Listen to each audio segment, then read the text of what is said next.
बहुत समय पहले की बात है। एक छोटे से गांव में रामू, श्यामू और घनश्याम नाम के 3 भाई रहते थे। उनके माता पिता का देहांत बचपन में ही हो गया था।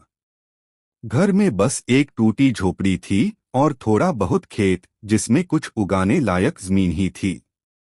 गरीबी इतनी थी कि दिन में 2 वक्त की रोटी भी मुश्किल से मिल पाती थी। तीनों भाई बड़े हुए तो सोचा कि अब कुछ करना चाहिए। रामू बोला, मैं खेत में मेहनत करूंगा। श्यामू बोला, मैं शहर जाकर काम ढूंढूंगा। और छोटा घनश्याम बोला, मैं पढ़ाई करूंगा ताकि आगे चलकर हमें गरीबी से छुटकारा मिले। तीनों ने अपने अपने रास्ते चुन लिए। रामू सुबह से शाम तक खेत में पसीना बहाता। मिट्टी में मेहनत की गंध थी, पर किस्मत उसका साथ नहीं दे रही थी। कभी सूखा पड़ जाता, कभी बारिश सब बहा ले जाती। फिर भी रामू हिम्मत नहीं हारता। वो कहता, अगर धरती से प्यार करोगे तो वो एक दिन जरूर फल देगी। श्यामू शहर चला गया। शुरुआत में उसे कोई काम नहीं मिला।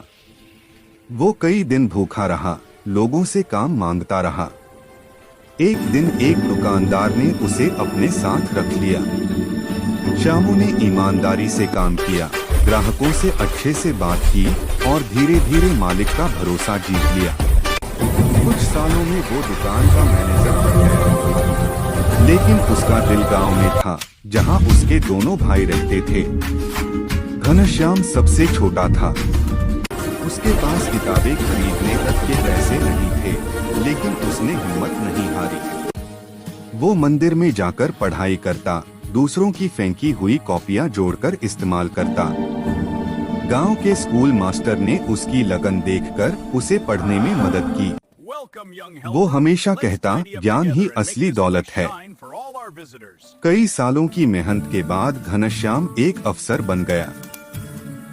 अब वो गांव लौटा तो लोग उसे देखकर गर्व से भर गए। एक दिन घनश्याम ने अपने दोनों भाइयों को बुलाया। उसने कहा, रामू भैया, तुम्हारी मेहनत ने हमारे खेत को जिंदा रखा, और श्यामू भैया, तुम्हारी ईमानदारी ने हमें सम्मान दिलाया। आज मैं जो कुछ भी हूँ वो आप दोनों की वजह से हूँ। तीनों भाई गले लगकर रो पड़े। उन्होंने मिलकर खेत को सुधारने, स्कूल खोलने और गांव के गरीब बच्चों को शिक्षा देने का काम शुरू किया। समय बीतता गया, पर तीनों भाइयों की मिसाल पूरे इलाके में मशहूर हो गई। लोग कहते, अगर मेहनत, ईमानदारी और ज्ञान तीनों एक साथ हों, तो कोई गरीबी ज्यादा दिन तक नहीं टिक सकती। मेहनत करने वाला कभी हारता नहीं। सच्चाई और लगन का फल देर से ही सही, लेकिन मीठा जरूर होता है। भाईचारा और एकता ही सबसे बड़ी ताकत है।